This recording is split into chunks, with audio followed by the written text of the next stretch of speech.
तुलसी माता की कहानी। कार्तिक के महीने में सब महिलाएं तुलसी जी को छींचने जाती।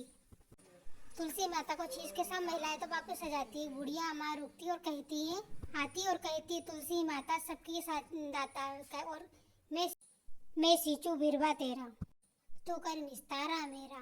बहू दे पीले रंग की धोती दे, मीठे मीठे गाज दे, बैकुंठ का वास दे, चटक की चाल दे, अच्छी मौत दे, चंदन का काट दे, अच्छा राज दे, दाल भात खाने को दे, और 11 का दिन दे, कृष्ण का कंधा दे।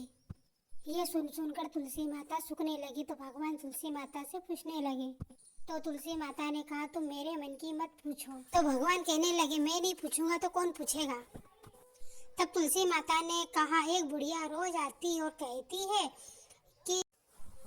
कहती है मैं सब बात तो पूरी कर दूंगी, पर कृष्ण का खंधा कहाँ से लाके दूंगी।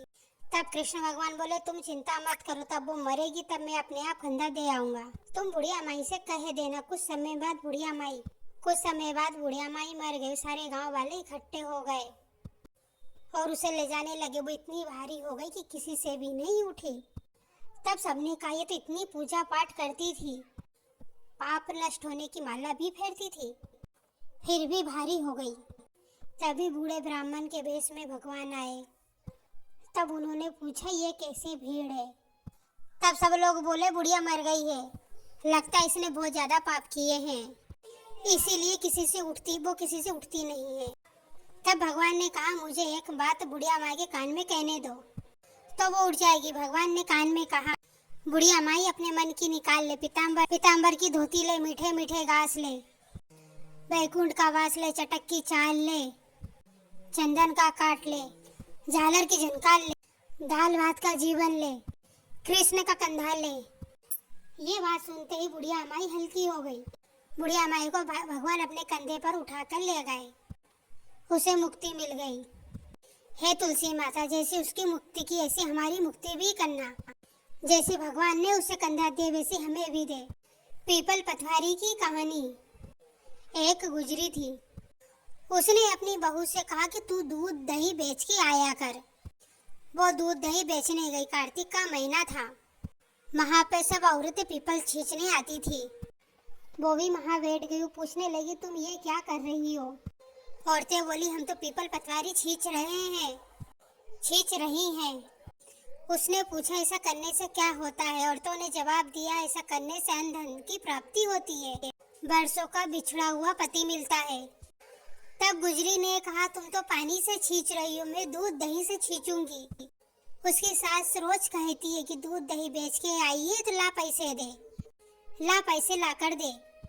उसने कहा, तब कार्तिक का महीना पूरा हो जाएगा जब मैं ला कर दूंगी। तो ऐसे करते करते कार्तिक का पूरा महीना बीत गया।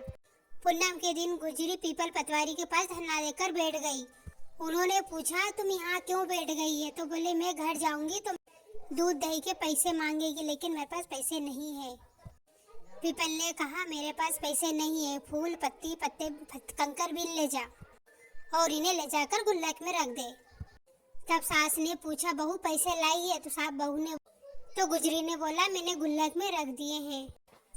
तब सास ने गुल्लक खोल के देखा तो आंख फटी रह गई। उसमें हीरे जवाहरे मोती निकले।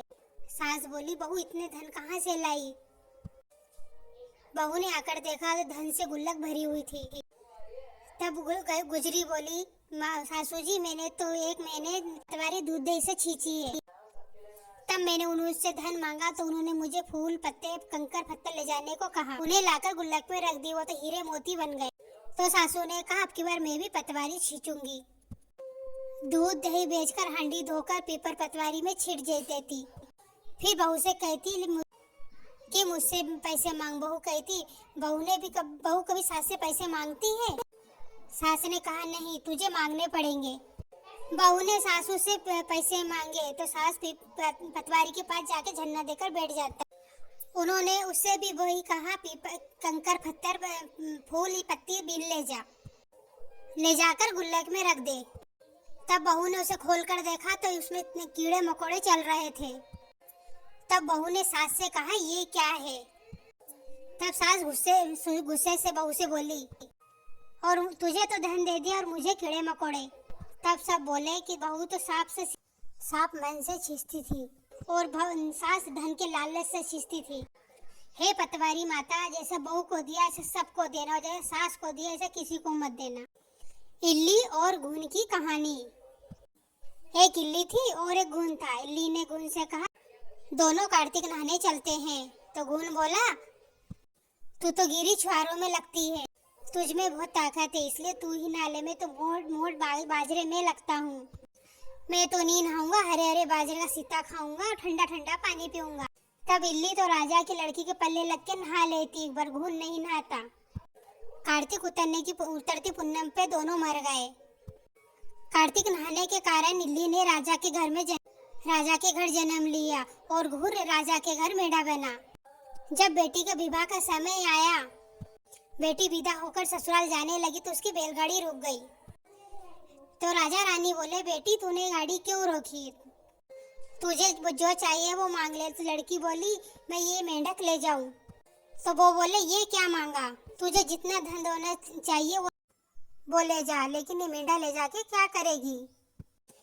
लेकिन वो नहीं मानी, वो मेंढा ही ले जाकर मानी। नहीं मानी, तभी उसके बैलगाड़ी के पीछे बांध दिया, रस्सी से बांध दिया। तो कुत्ता उसके रथ के साथ चला गया। तब रानी महल में अंदर जाने लगी तो उस मेंढे को सीढ़ियों के नीचे बांध दिया। तब भी रानी नीचे उतरती तो मेंढा कहने लगा, ओ सुंदरी थोड़ा पानी पिला दो। तब मैं तुझे नहाने को कहती थी, जब तो तू कहता बाजरा खाऊंगा और ठंडा ठंडा पानी पीऊंगा। एक दिन रानी की देरानी जेठानी ने उसे बात करते देखा तो उन्होंने अपने देवर को सिखा दिया कि ये तू कैसे जादूगर नहीं लाया, इंसानों से सब बात ये तो जानवरों से बात करती है। राजा बोला, मैं कानों से सुनी बात नहीं मानता, मैं आंखों देखी मैं खुद देखूंगा फिर मानू। अगले दिन वो छुपकर बैठ गया। रानी महल से नीचे उतर के आने लगी और देखा मेंढे ने रानी से फिर से वही बात। रानी ने भी फिर से वही जवाब दिया।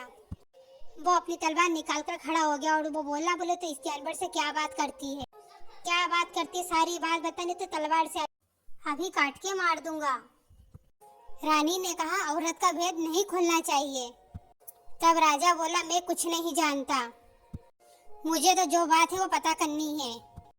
तब रानी ने कहा, पिछले जन्म में मैं तो इल्ली थी और ये घुन था, तो मैंने इससे कहा कि चल घुन कार्तिक नहाते हैं।